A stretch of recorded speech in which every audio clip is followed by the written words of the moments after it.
Israel को चारों तरफ से घेरकर तुर्की ने शुरू कर दी नाकाबंदी। एर्दोगान ने खुलेआम बोल दिया, फिलिस्तीन को आजाद करा के ही दम लेंगे।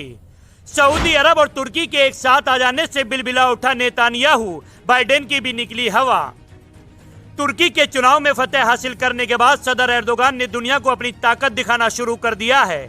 जहां एक तरफ सदर तैयब एर्दोगान ने स्वीडन और फिनलैंड को नाटो के मेंबर बनने से रोक दिया, वहीं दूसरी तरफ तुर्की मुस्लिम देशों की सेनाओं को मजबूत करने में लगा है।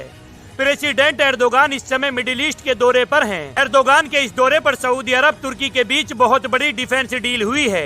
इस डील की खबर आते ही ईरान, इजराइल और पश्चिमी देशों में हड़कंप मच गया है। तुर्की सऊदी अरब के लिए ड्रोन बनाएगा।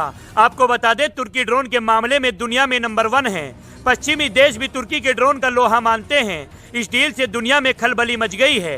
इस डील के बाद सऊदी अरब का डिफेंस सिस्टम बहुत मजबूत हो जाएगा।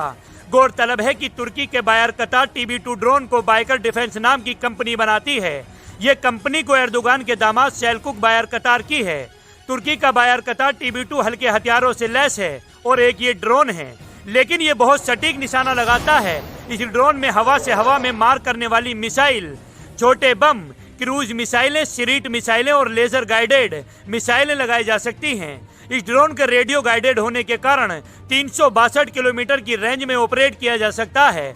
अपनी घातक क्षमताओं की वजह से तुर्की का ये ड्रोन बेहद घातक माना जाता है। TB2 ड्रोन ने दुनिया की कई जंगों में अपनी ताकत दिखाई है। आर्मेनिया के खिलाफ अजरबैजान को इसी ड्रोन ने जीत दिलाई थी। सीरिया में भी तुर्की के इस ड्रोन ने सटीक निशाना लगाकर रूस को खामोश किया था। अभी यूक्रेन और रूस के जंग में यूक्रेन ने TB2 ड्रोन का इस्तेमाल करके रूस की सेनाओं को काफी नुकसान पहुंचाया है। TB2 की इन्हीं खासियत के कारण सऊदी प्रिंस मोहम्मद बिन सलमान बहुत दिनों से तुर्की से इस डील की जुगत में थे, जो कि अब प्रेसिडेंट एर्दोगान के दौरे के बाद पूरी हो गई है।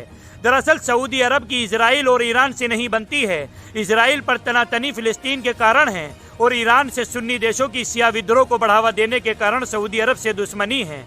जाहिर है, दुश्मन देशों को मोहम्मद बिन सलमान ने तुर्की से डिफेंस डील करके कड़ा संदेश दिया है।